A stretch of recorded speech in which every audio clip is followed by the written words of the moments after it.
Board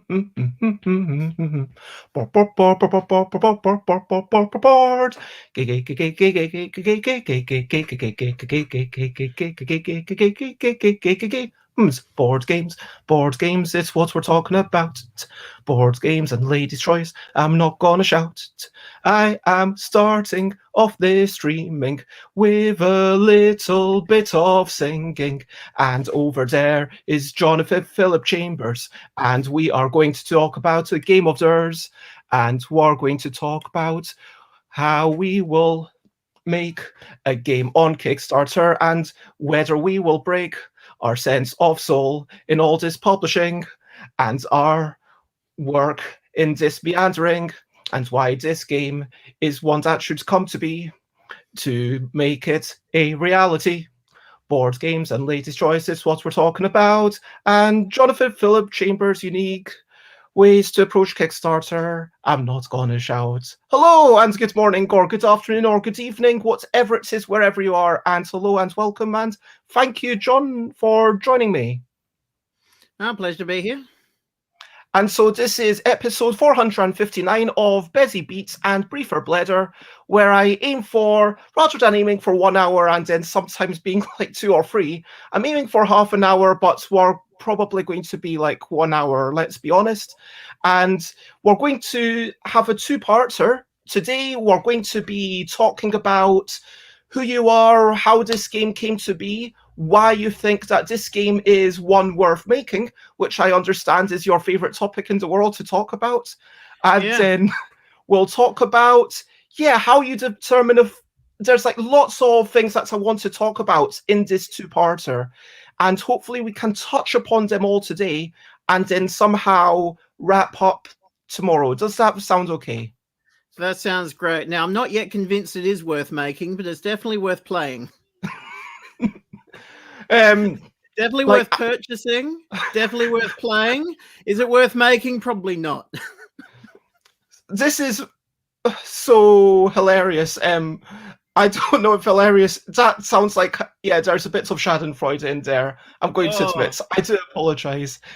Someone who's you're coming to Kickstarter and you do have some great ideas, like some of interesting things. I completely agree with you with the way that you decide your funding goal. That's one points where I'm 100% agreed on, but there's a lot of things where you're like, okay, I'm going to try this, I'm going to try this, and then it comes to maybe there's some things that you've realized, oh, wait a minute, that's going to be a little bit more work than I realized. Oh, maybe I shouldn't have done the board game arena thing. Maybe I shouldn't have even embarked down this path. And at this point, before we get into the main show, if you knew everything that you knew right now, and you're only, I think, a quarter approximately of the way through the Kickstarter project. Yep. Sorry. And so, everything that you know right now, would you still have embarked upon this journey if you went back to yourself a few years ago? Now, I'm going to, let's suppose that deal actually is on offer and someone's presented me with a chance to say, hey, let's go back to your former self and advise them of what to do. And I would say to that person, can you come back in like a month? I know nothing right now. I am going to be completely useless to my former self. I've got nothing of, well, not nothing, but I will know so much more. It's a one-time deal. It's a one-time deal. You've got to go back now or never. And you go back now and you get like 1 hour of conversation with your past self. So then you have to go through the rigmarole of like proving that you're actually from the future. And look, I think I would probably, it's a punt right now. Okay, it's still a punt, and just trying to work out, this might be good advice, it might be bad advice, but weighing up the odds, weighing up what I know, my best guess is that the best course of action is wait till my son starts school. Don't do anything until then. It can wait. So basically what you're saying is that launching a Kickstarter when you've got a newborn just a few months ago and you're undergoing lots of changes, you really Well, feel like when he you say turns 1 start in school, 3 you're days. talking only like five He years, turns right? 1 in 3 days. Okay. So yeah, Wow. but Yeah, it's been that wait till long they're all because in we were school. talking when Victor was just born. Yes, we were. It's time's passed. But yeah, COVID he's plays almost with 1 now. your perception of time. Yeah. Oh, hey, I have felt every day of it. People say, "Oh, he grows up so fast." No, I've been watching him for 5 minutes. He's still the same size. He does not grow up fast at all. That. Oh, have I got you? You're frozen. You're cutting out. Hello?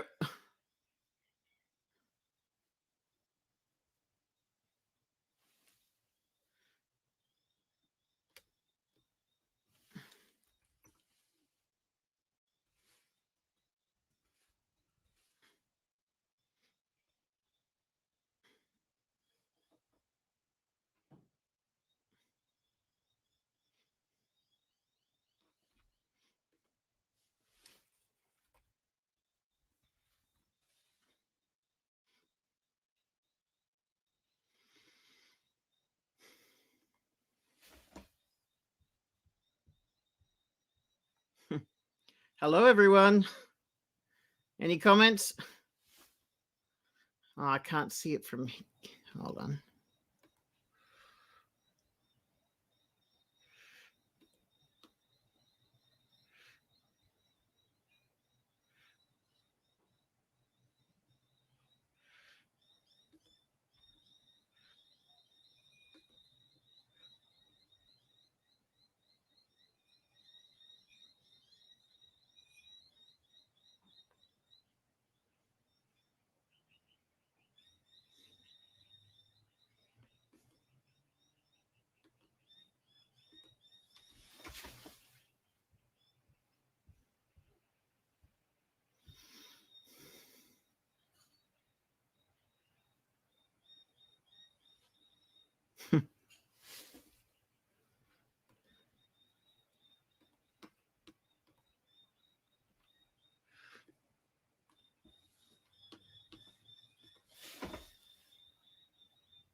You're back.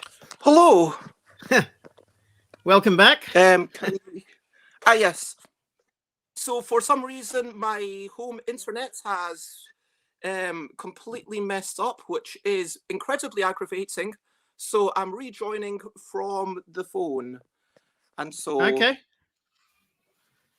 apologies for that. We had a good run of, I think, like 59 shows without any technical problems.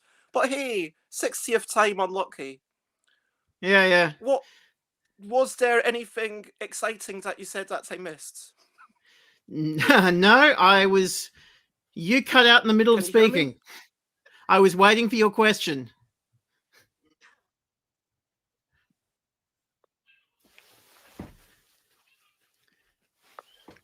Okay. Yeah, you were in the middle of asking a question when you cut out, and I didn't hear what it was. Yeah, it seems like, to me, what you're saying is eminently reasonable. In a few years' time, then we will still have a good game, will still be a good game. It's possible that someone else might beat you to the punch, or it might become a bit passé.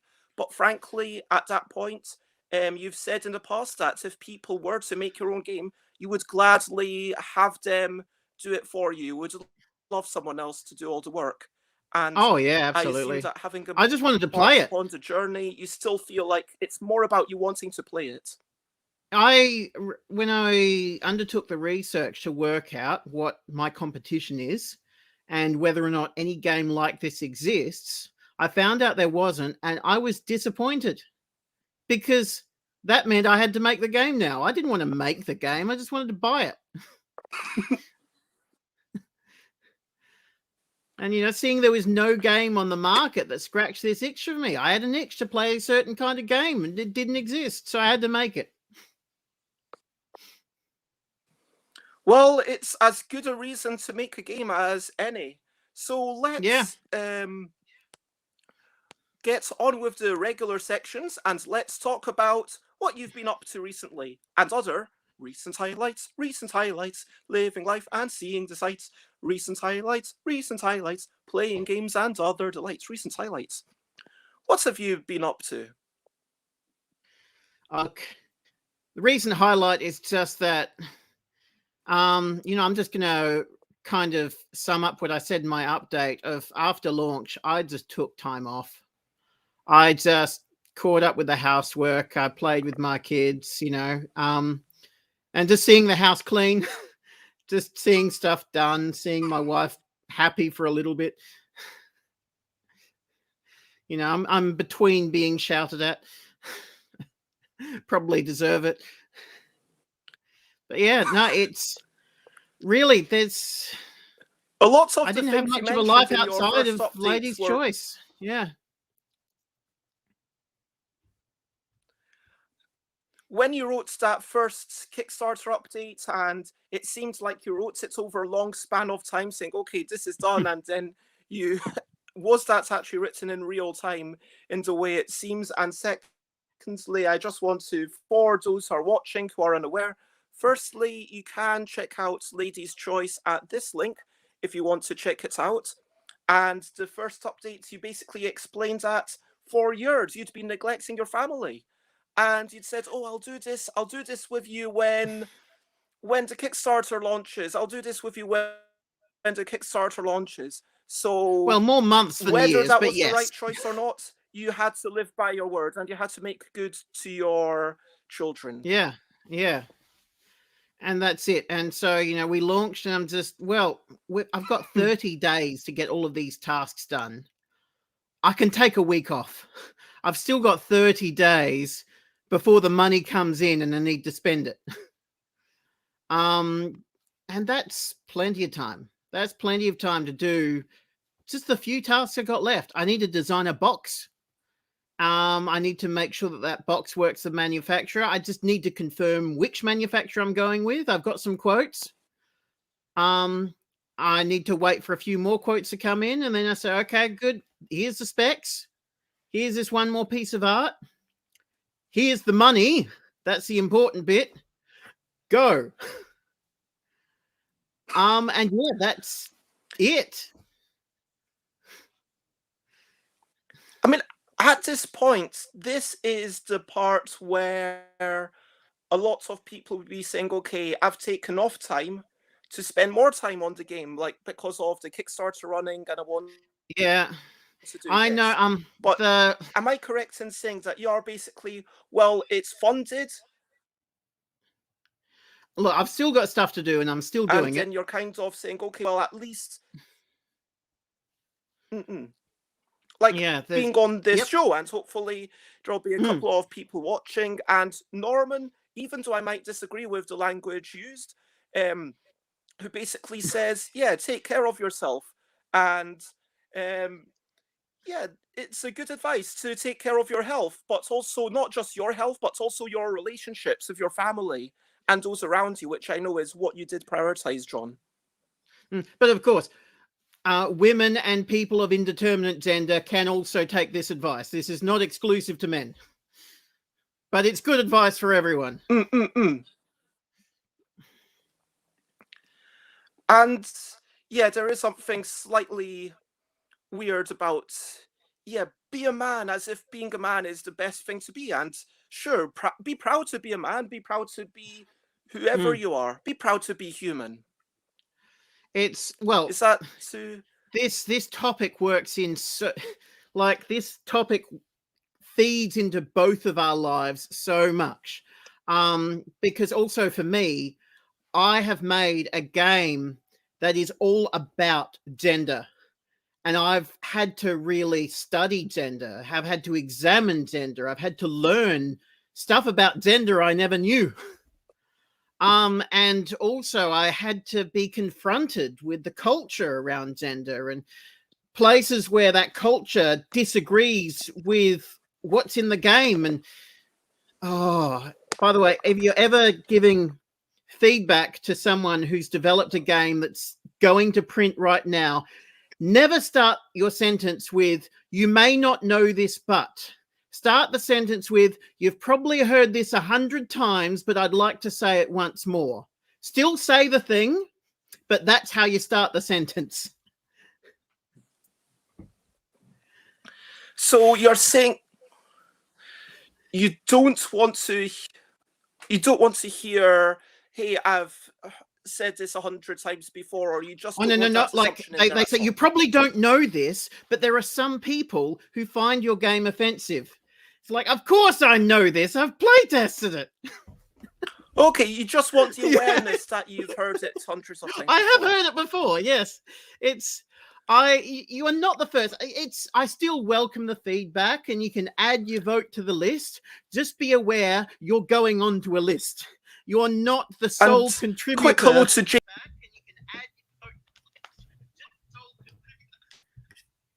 Oh, and we've swapped over. You're back online.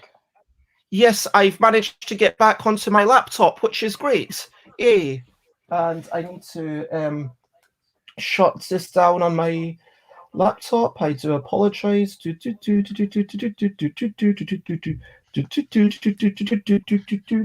we go. Yay. Yeah. So, recent highlights. You've been with your family. You've taken some time off. I've had a lovely day yesterday. I played board games. And yes, that was what was going on, Jay Foolsguard. My internet connections were all bad. I had to be on the phone, then swap back. But yesterday, Jeux de société en français, board games in French. We played my own yogi because I've got French editions. Of course I do. I've got them in like 20 plus different languages, which still boggles my mind. But yeah, the French edition, it's good for learning French because I know the instructions anyway. Yeah. So I know the French, that's awesome. Yeah, I'm kind of learning, okay, ça c'est le coude, the elbow, coude, le bras, arm, as I learn all the body parts. I already know which game you're talking about now then. Well, yeah, but like also I explained a couple of abstract games, and I'm getting good enough now that if I read the manuals ahead of time and look up a few select words, then I'm able to teach it in French.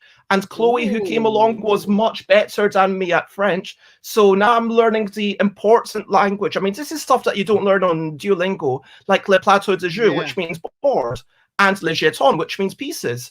I mean, and Mélange les cartes. I mean, I went through Duolingo for the entire thing, and he never talks about board games at all. What a useless thing. Well, also, like... I'm being slightly facetious, of course. But yeah, in all seriousness, what a component is called may not translate well from the same word.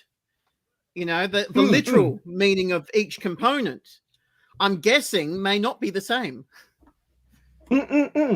And I kind of learn how games are taught because, frankly, that's what I really care about. I want to be able to one day go to Cannes Games Festival, which is held in the same place as the film festival. It's the exact same building. There's basically festivals there pretty much every weekend. It's a nice place. And I want to go there 1 year and not just be able to learn the simplest. I want to be able to learn games that are of any variety, and even if the person's only speaking in French. That is my aim one day. And so that was my personal recent highlights. And we've got now time if anyone's got any questionably quick questions. It's the next section. It's not an interrogation. It's just a questionably quick question section. So if anyone's got any questionably quick questions, then shove them in the chat. Otherwise, I am going to ask you, John, what's your favorite hat? Is it the one you're wearing right now? You know what? In general, I don't do hats. This is purely in character. This is my in character hat. But no, if I can get away with not wearing a hat, I don't wear one. That's fair. This is the sacrifice Next I question. make for my game. Do you like pets?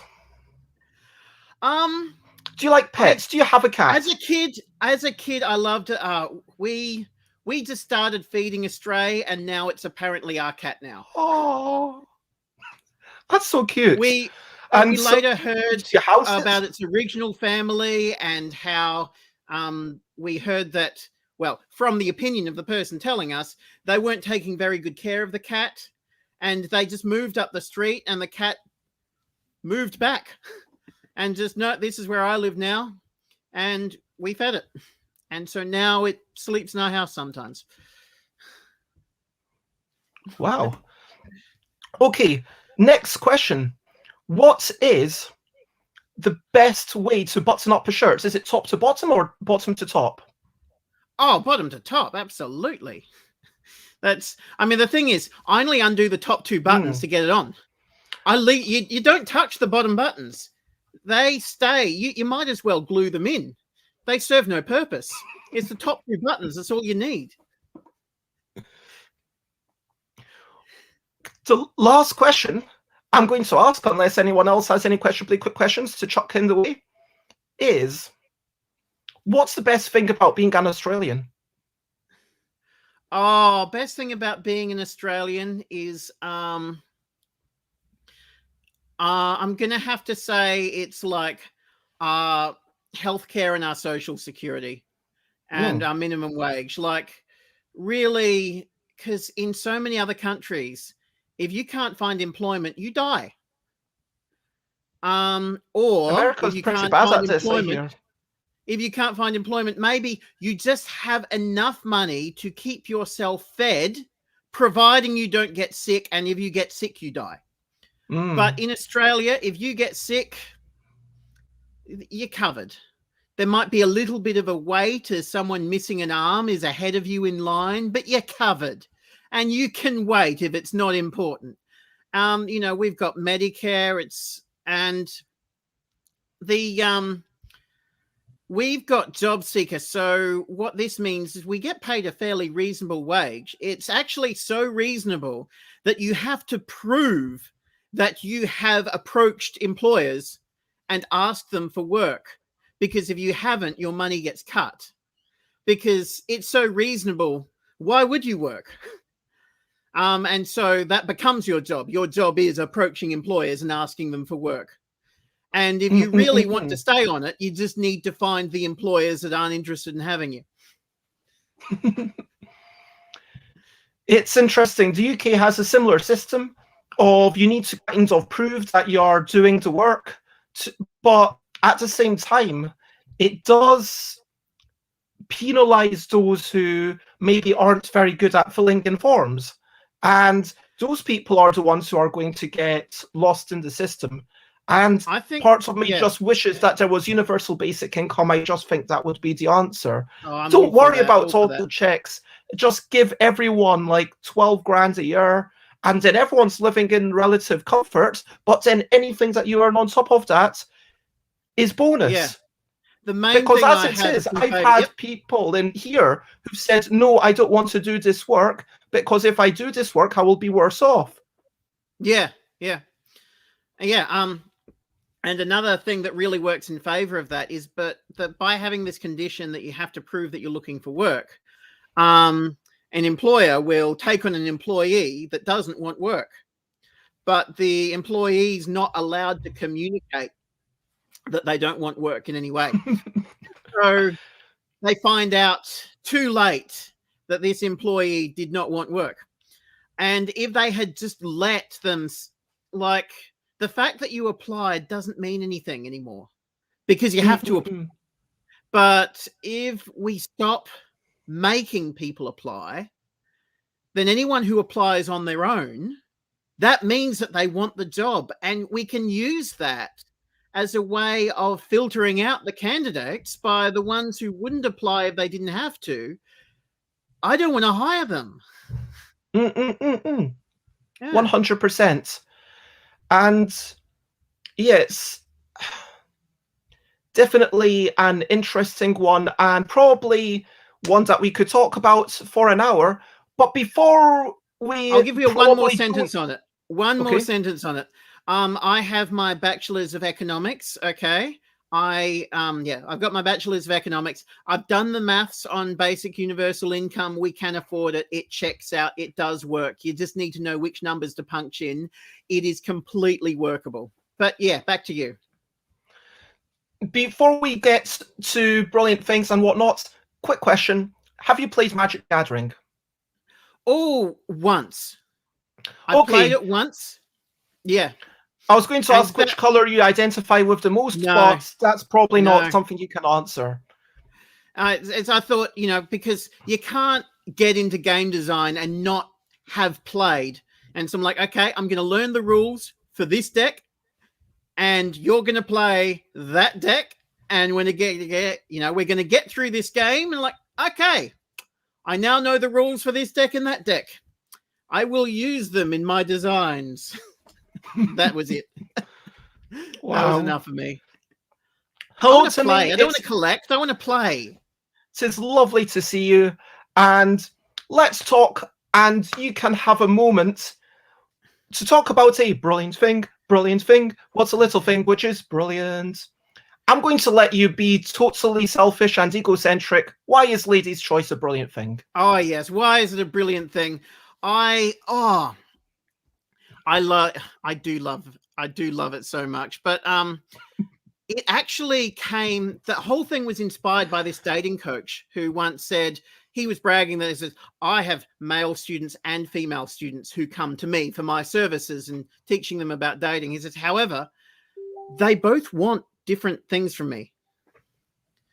They both want different things from me. The ladies come to me because they say, I can't tell the difference between a good guy and a bad guy until it's far too late.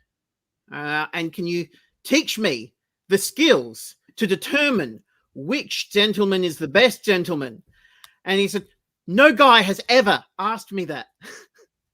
I have never had a male student want to know. They know which woman they want. The problem is that woman doesn't want them. And a lot of them just say, look, if you could get any woman at all to want me, that would be progress in the right direction. And just hearing that, I'm like, how these are two very different games that are being played at the same time. How does that work? How can you have some people playing the who's the best game, while other people are playing the can't I just get someone at all game? And that just haunted me. And that was in 2008. I heard that, and it's just been stuck in my brain as an incomplete game. And you are thinking about it not just as a game in the sense of this is a game that we play in society before we embark on relationships, but you were thinking specifically about board games. This needs cards. I knew it was cards somehow, and each card would represent something that could be unknown to her but known to me. And at first I wanted something a bit more like the Resistance, where you find out, oh, I'm an asshole this round. Okay. I couldn't get that to work. No matter how I tried, the working out who drew that card wouldn't work. But then I came up with a scoring system of when she marries you, the worse you are, the more points you get. So now you get to pick if you're an asshole or not. You get to choose your faction. You can actually be. And so now it's not just thinking, oh, what sort of cards is he holding? It's like, hold on, what sort of person is he? What sort of cards is he trying to get rid of? And that just brought the game to life. And so now people see the game and say, well, you made this game about trying to be an asshole and abusing women. Like, well, it didn't work before I added that. And now it's a brilliant game. And yeah, sometimes you have to sacrifice the message of the game or the theme of the game or the audience of the game because your original vision is unplayable. I mean, But the original vision was what made you want to start making this game. So why did that passion translate when the game itself mutated? Oh, the only mutation, it was just like the game decides who you are. And the game still does decide who you are. But as you say, you you are can allowed choose. to. You can get rid of cards you don't want. But you can either play it honestly and say, okay, I'm getting rid of all the bad cards. I'm going to try to become a better person the best gentleman for the lady. And let me, but in the rules, it does state you're not allowed to show cards, but you can talk about them. But I can say, oh, I'm getting rid of everything that's bad. I've got, and you can say anything that you want, and then it's up to the lady whether they believe you or not. Or I could go the other way, and at some point I could just get rid of my good cards in order to suddenly maybe in the final round. Genuine and then shift back. But also another experience which was kept very much intact, because I wanted it from the start, was when just that experience of I am doing everything I can to be the best guy I can, and no one knows it. You know, no one knows it.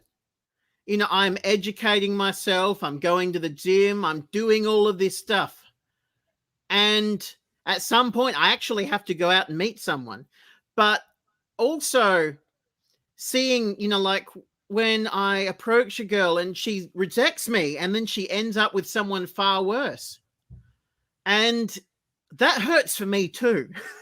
You know, that thing of like, no, him, you had me, him.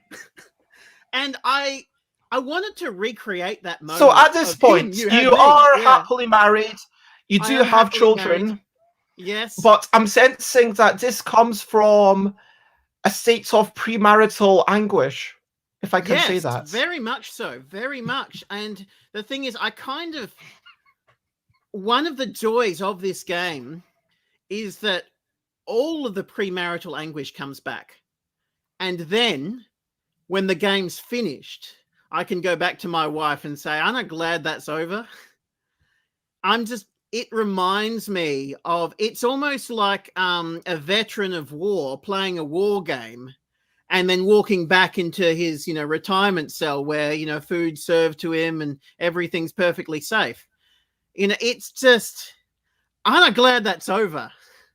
And there's this relief when I finish the game of, aren't I glad that's not my life anymore. I'm just observing it. I'm laughing at it from the outside rather than being in it. I mean, it seems a bit much to compare it to war veterans, but... I use that comparison a lot, by the way. I'll probably use it in your next question as well. Because it is a traumatic experience for many people to play this game. All of the PTSD comes back. But I love it. I do love it. It is not for everyone. It is a bit strong. Has your family played this game? I know some members of your family are incredibly young, but not just outside. No. My daughter's 5. And I played the 2-player version with her, and she keeps asking to play it again. And she's 5. Now, I designed this game thinking no one's going to like this game until they're 13. If you're 12, this game's not. No, apparently not. She's 5. And she loves it. The 2-player game is incredibly different. Just so it is. So the 3 to what does it go? 3 to 6 again? Yep. 3 so to 6. The 3 to 6 player version, just so people have an idea of what we're talking about, and this is a kind of degree of backstory. The 3 to 6 player version, each round one person's the lady, everyone else is a gentleman, and the lady has to pick a gentleman. All the gentlemen look at a bunch of cards and like, oh, this is what kind of gentleman I am, because sometimes it's like, oh, you've got this amazing luxury island, or you own a bicycle, which isn't quite as good, or maybe you kick dogs, or maybe you've got a dog, and so obviously someone who kicks dog is negative points because you don't want such a person. They would be horrible. And the other gentleman is kicking my dog. And, well, I mean, there's nothing to say that, but like you can invent that if you want. Oh, but look at the pictures. It's the same dog. some dogs can I look very put that similar. in there. Yeah, okay. Anyway, the point is that gentlemen Yeah. can change their cards each round. And lady can either choose to look at a couple of cards or here, okay, I'm going to look at this card, gain information. But every round there is faster there's new information coming in at a faster rate than the lady is actually able to look at it. So ironically, the longer that the lady waits, probably the more information there's going to not be, unless, of course, the gentlemen do the boasting, which is just showing and revealing what they've got. But at some point, the lady picks someone, and the lady who tries to get the best person. If they do, then they win, they get lots of points. And the gentlemen try to be picked. If they do, then they get lots of points, as John's already mentioned. The worse you are, the more points you potentially get as a gentleman. And that is that. And hello to Jess from Bangkok, who says, hello, Jon Chambers. Who is that friend you've got with you? She seems quite lively. Such a troll, Jess. Such a troll. Anyway, so yeah, that's my lovely friend Jess from Bangkok, who's done some good runs by the sounds of things. So this is a game that is available to play on Board Game Arena. But yes, the two-player game is completely different. The two-player game is just two people looking at some incomplete information, and eventually one person's trying to pick the ideal gentleman, and if they do, then they win, otherwise the other person wins. Yeah. So you played the two-player game with your daughter. My other question is, have you played the multiplayer game with her? Like the 3 or more? I did once. The real difficulty is in finding a third. Because she's always down to play it. And she'll play any player count that we put in front of her. But my wife is exhausted. And so if she's playing my game, there's also kind of that, this is the game that made my husband unavailable to clean the house. This is the game that meant that he couldn't sell as much wool as he sold last year, and therefore we have made a net loss. This is the game I shall not play. You know, and I don't disagree with her. Wait, so you actually made a net loss last year with your wool selling? Oh, well, I've done the tax. No, not a net. Well, okay. No, I've made less than I made the year before. Okay. But that's also, last financial year, less than financial year before that. Understood. But also that was the year my son was born. That was the year we had to close the shop. And there's a big market where we usually sell $7,000 worth in that one market. And that market wasn't running because COVID? All markets are closed for COVID. We used to do maybe 4 or 5 markets a year. Now we do 0. So I think we got off lightly. I mean, it sounds frankly that you did okay. Yeah, I think we did okay. Tell her that. No, I've talked her around, but yeah, it's. I do agree that if I had been, thanks my attires for the. I'm dressing like my own gentleman of the artwork. I didn't tell the artist to make him look like me. It just kind of happened.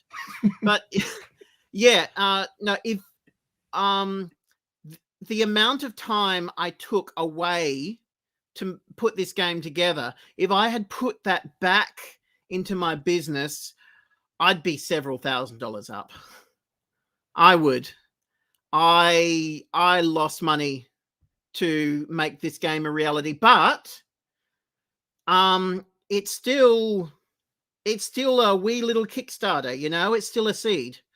It could grow into a mighty oak, or maybe it won't. We'll find out. That's why I'd say if I could go back in time, I'd try to get a rain check, because this could turn out amazing from here, or maybe not.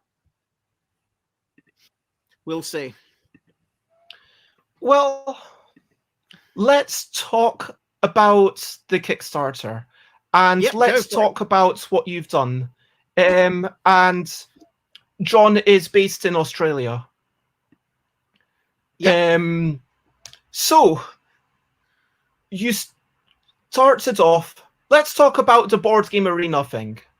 Okay. So, yeah, let's talk about that, because that's the most outlandish, weird, unique, arguably problematic, but arguably brilliant thing you've done.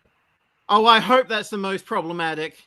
Most people have got other things that qualify as the most problematic part of my game, but I would love for that to be the most problematic. I mean, it goes against board game arena terms of services, and Yeah. I understand the community manager is quite annoyed about it. Yep. So, yes. I got an email, take it off. I said, okay, that's fine, and I took it off. And so now it cannot be promoted from Board Game Arena. And what we're talking about is this little line that I've highlighted there. Oh, apparently now when you highlight bits, Kickstarter offers you to. But yeah. Oh, no. Yeah. No, that's just how browsers work. That's just browsers. Whoever has the highest ELO ranking during the exact second this campaign concludes will have 2% of all funds raised deposited into a PayPal account of their choice. Probably theirs. I mean, almost certainly theirs. And so 2% at this point, that would be £69.40, I think. Yeah. It's enough to buy a couple of beers. You could buy, you could have a tiny part, but yeah. So you could shout a round of, Can you talk about what went on in your mind about this publicity stunt? Yeah, look,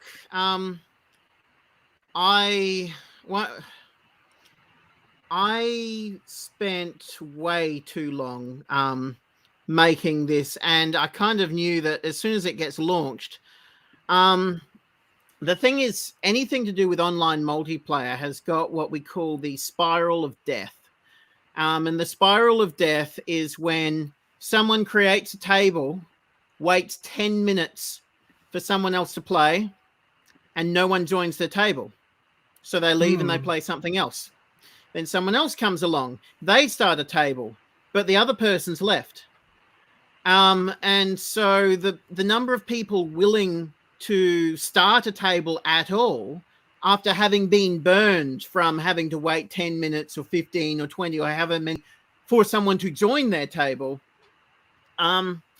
it burns people out, and you get to the point where the game effectively doesn't run. The only way you can run is if you bring your own friends, and most people don't have their own friends to bring.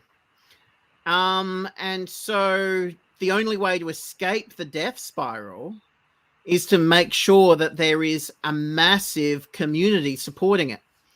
And to get this massive community supporting it, I put up a cash incentive of, someone who's playing, because the ELO's got a bit of expansion in it. So if you play the game 1,000 times, you'll have quite an advantage.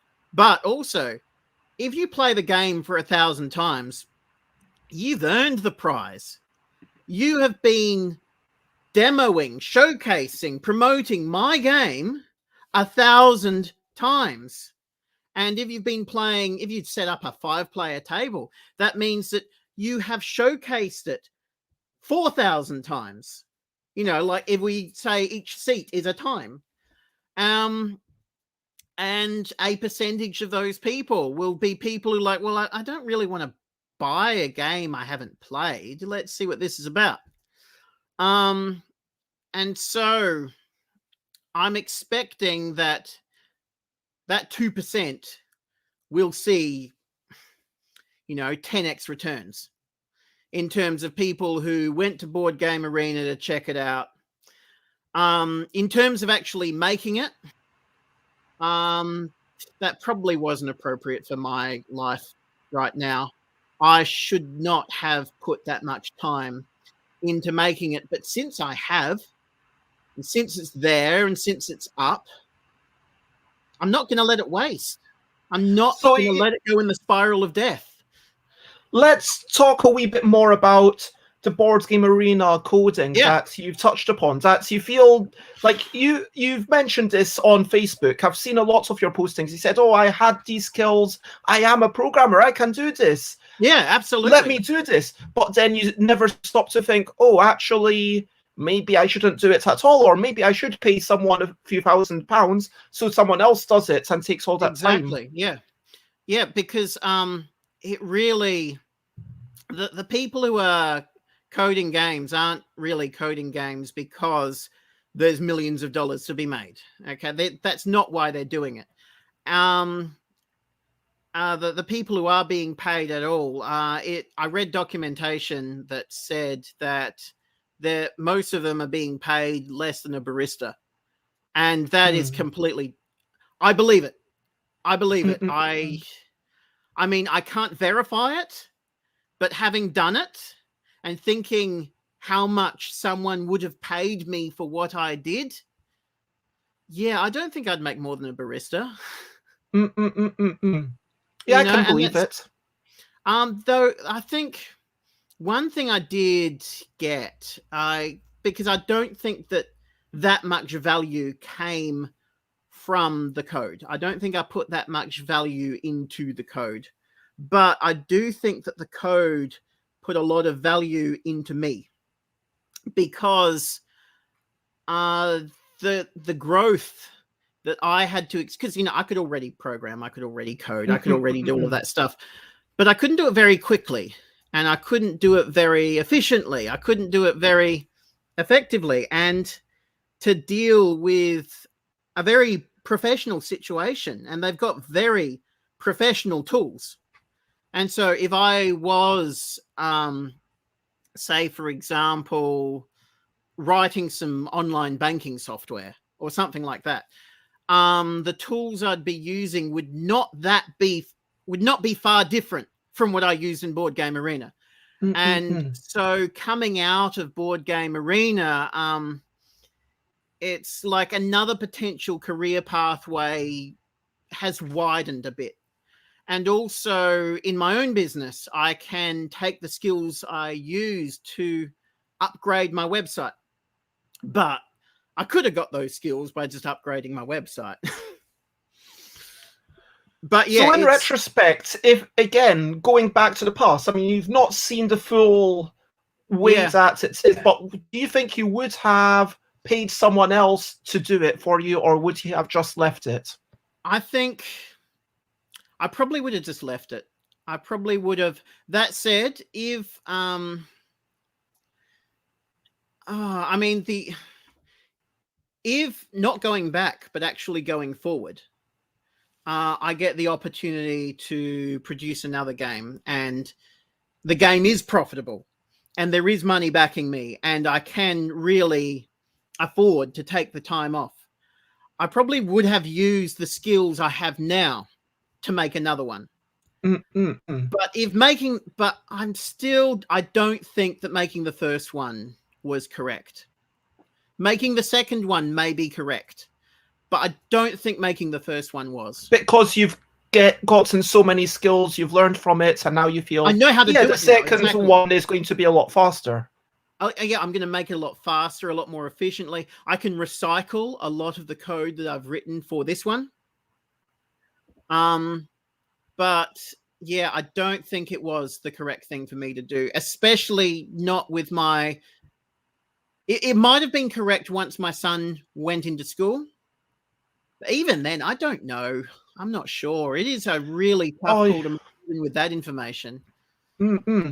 I mean, for the record, when the game went up on Kickstarter, that was the first chance that I'd had to potentially play. I really prefer the 2D environment and the rules enforced environment of Board Game Arena. It's a lot more pleasant to play from my perspective than something like Tabletopia or Tabletop Simulator, where it's a bit of a pain to drag things around. And I mean, I think Mark from Tabletopia, like we've had chats, but I think, do you know how I feel? Like other people get something out of the 3D-ness, it's just not for me. I don't get any value out of that at all. If other people feel like, oh, being able to zoom around this miniature is nice, then great for you. But now, I just don't for some need that. context for everyone else, if you want to get onto Tabletop Simulator and you know what you're doing, give it a day. Not even, maybe an 8 hours, you know, not a full day.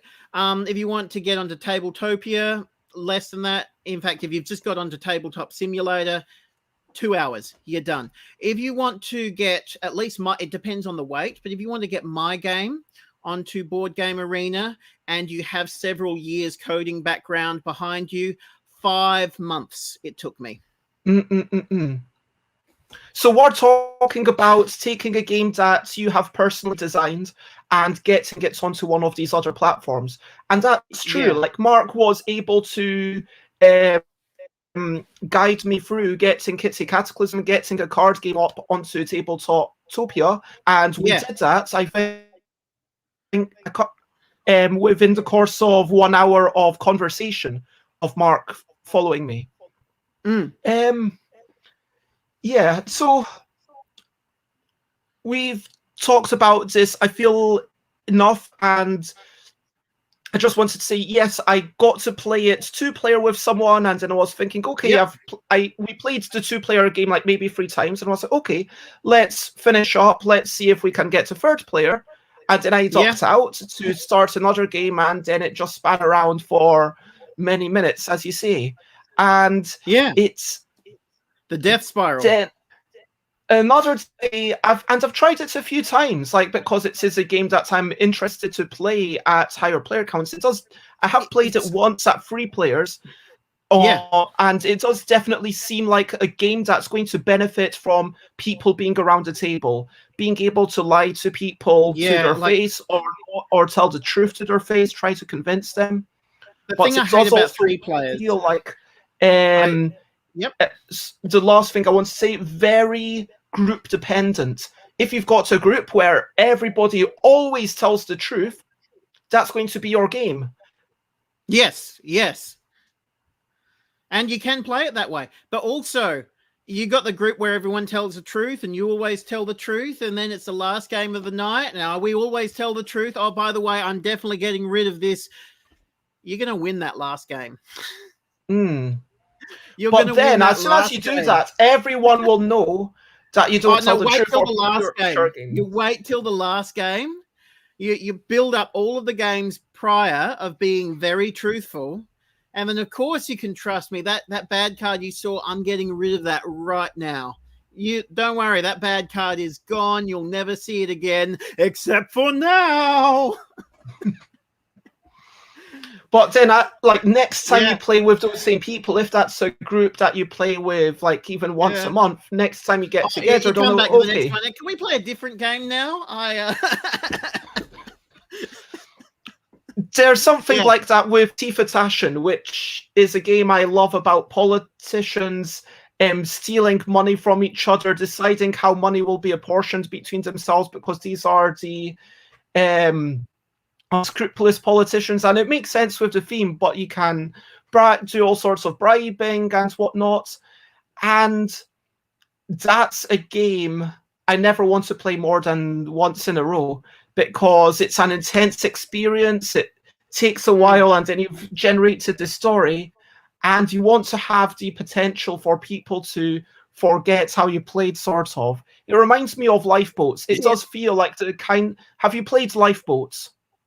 The German game where you're putting things up, and then you vote on who's going to come out of the boat. Sorry. And then you're voting on who will have to dance around and which boat will move forward. And eventually... That's a game that... It's not as bad as Diplomacy, but for sure, it does kind of feel like it's verging on that. The amount of... lying that you need to do in this game. And it's not like the Resistance, because it's not a case of you were forced to lie. It's a case that as a player, you chose to lie. It's not like you have this one role And so that's a really interesting design choice. Anyway, let's talk more about the 2% cash prize. Do you have anything more to say about it? Look, okay. Now I don't want to break any terms of service, and when I said, okay, I'm not going to advertise on your platform, but I'm going to honor it from my end. They seemed okay with that. Whether or not they're feeling okay, it has not been communicated to me, so I'm going to assume they're feeling okay. So I don't want to hurt any feelings, and if I haven't, then I've got no regrets. And yeah, if you have a multiplayer game, you need to do whatever you can to keep it out of the death spiral. I mean, my thoughts is that clearly the 2% is just not enough, frankly. Exactly. Yes, that's right. If anything, it's too low. I don't think 2% is too high. I don't think that it was a mistake to, offer 2% instead of 1% or instead of 0, 2 is definitely on the lower end. Absolutely. But, if I didn't offer that, there's a good chance that you wouldn't be able to find. I wouldn't even have had the games that I did. Exactly. You wouldn't have been able to find the other player. And just trying to keep it out of that death spiral. And, people think, oh, don't worry, I'm doing you a favor. I'm not competing for the prizes. No, do me a favor. Compete for that prize. You are demoing my game. You are showcasing my game, because a lot of people refuse to buy any game they haven't played. And if no one owns a copy because it doesn't exist yet, as long as they're playing it publicly, that's where they're really doing you the favor. Exactly, yeah. You just put the tables out there so that people can I almost wonder if it could have been done slightly differently. Like, rather than the person with the highest ELO, maybe, I don't know if there's a way to track this, the person who's played with the most other people, if you know what I mean. Maybe it's, or maybe if you can track that. No, there's no way to track that. You can't. If there is, I haven't discovered it. I mean, could you just do it? I mean, the problem with just number of games played is that obviously then it's really easy. Just once you found one person, you're like, okay, let's keep playing this like 100 times. Now, this is why I can't do it. This was the original plan. The original plan was to say that you have to play in arena mode. Okay. And that was the plan. And I checked it. And arena is really, arena is public tables only. And they've got lots of checks and balances to make sure it's public tables only. And when turns out I was pulling strings and pulling in favors just to get it into beta, because alpha, it was still in alpha, and I'm sending messages and emails saying it's ready. Can we get it in beta? And silence. And I'm having to, no, they're really hard to reach at this time of year. And you need to reach out on many different email addresses and many different channels and hope that, someone. And so I finally got it out into beta, and I said, that's, it's beta, but you don't get studio mode. I'm like, crap, Okay, wait. Do you have ELO? Well, yes, we do track ELO. Okay, good. We'll do that. I need to keep it out of the death spiral. I don't know, just something. Keep it out of the death spiral.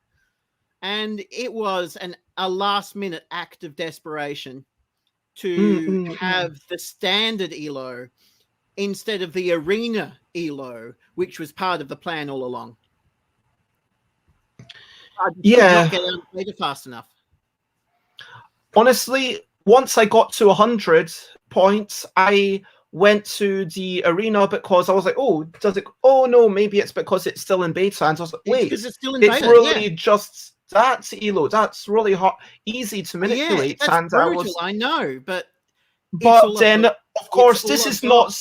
As an interviewer, I'm going to make it clear that this is not something that I condone to other people. This is not a practice that I plan on adopting myself, just because, as you've discovered, it's not something that Board Game Arena is able to do.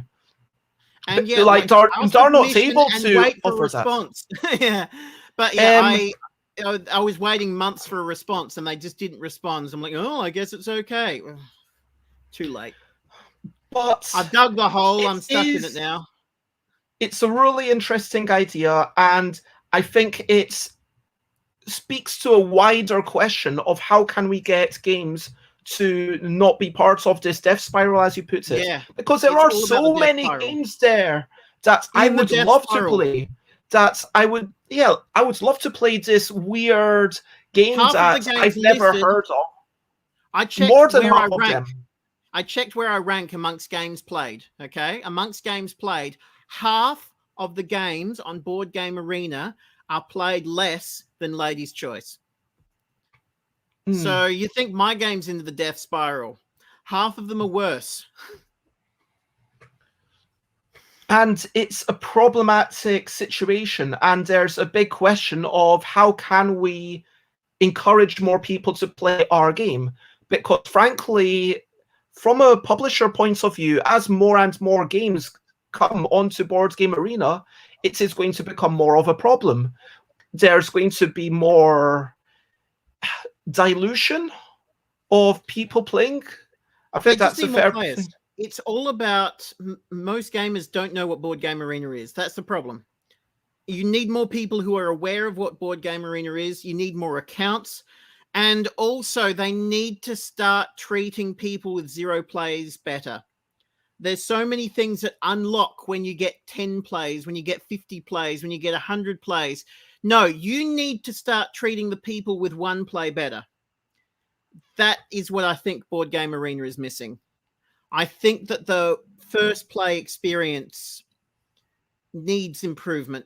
But, well, no, I'm not going to say that because they've been working their butts off making it as good as it is. I'm going to say that if they have the resources to improve something, and I'm not saying they do, and I'm not saying they should, but if they do have resources, the resources should be put into the first game experience. I mean, it's always a case of resources and exactly the resources of time and money, and from our perspective, players. Yeah, I don't want to tell them what to do because I'm getting people telling me what to do, and I can't afford to do that, and I don't want to be that person who tells people to do something all they can't afford to do. of things that I'd love to talk to you more about, but it's already been over an hour. We've already way overrun. And I'm happy that we've got to 2-parter. And next episode, we're going to talk about Kickstarter funding goals, how you should calculate it. And that's something that I do actually agree with John on. I'll give him a guess that disagrees so we can tell them why they're wrong. Well, but before we wrap up, I want to ask over to you, what are you up to? You can share, but only if you want to, whether it's something fun and frivolous, super serious, something you want to do, or something you have to do. What are you doing tonight, tomorrow? I know it's pretty late in Australia. Yeah, no, it's 8:30 p.m. in Australia. I'm just going to give my daughter a bath, put her to bed, take my son for a night walk if he's still up, because, you know, the pram gets him to sleep, and get my wife to bed, watch a couple of YouTube videos, go to bed myself. That sounds like a delightful thing. Here, I am just starting the day. I'm going to have some French conversation with my housemates and then do a couple of chores. Monday's one of my days off. I just like Monday as a day off because it's when I'm at a convention, it doesn't feel like a day off. So I have to have a day off that's not a Saturday or Sunday, if you know what I mean. So that can always be a day off. And so, yes, I'm going to be playing games with my lovely friend Layla, and yeah, I'm enjoying them. So we've talked about so much today. Thank you for joining me. We talked, of course, about the Board Game Arena, setting that up, the work involved, what you would tell your past self. We talked about, you know, the nature of giving 2% away, how it does go against Board Game Arena in terms of services. You did ask, you didn't get a reply, you made the arguably unwise choice to just go ahead with it anyway. I can understand what you're doing, and it was a very interesting move. But yeah, there's definitely discussion to be had, not tomorrow, but in general, about how to promote more things. We talked about prioritizing your family and maybe doing things you would ideally do it maybe in 4 years' time when your little ones are all already at school and you've got a bit less responsibility, because right now might not be the perfect time to make the game. We talked about how Australia is brilliant with medical care and everything, and we talked a little bit about universal basic income, which does totally work. We talked a wee bit about button up shirts, buttoning them up, not down, up. And we just had a good chat, and it has been lovely. If you want to check me out, then of course I am Stuff by Bez. If you everywhere on the internet. If you want to check out Jon, then there are a bunch of places you can buy wool from Jon, but I'm sure that there's only one place that you're really keen to tell people about right now. Oh, just go to even if you don't want to buy it, just have a look at my character that I put on in the video. And so thank you once more for joining me. I will be back tomorrow at 10 a.m. UK time. Does that make it 7 p.m. Australian time for some parts of Australia? I mean, Australia is a much bigger country. 7:30. I do, but sure, spread the word. Thank you, everyone. And there is only one thing left to say, which is, of course, bye, bye, bye, bye. This is a goodbye song. Bye, bye, bye, bye. Thank you for watching along. Bye, bye, bye, bye. This is the end of the show.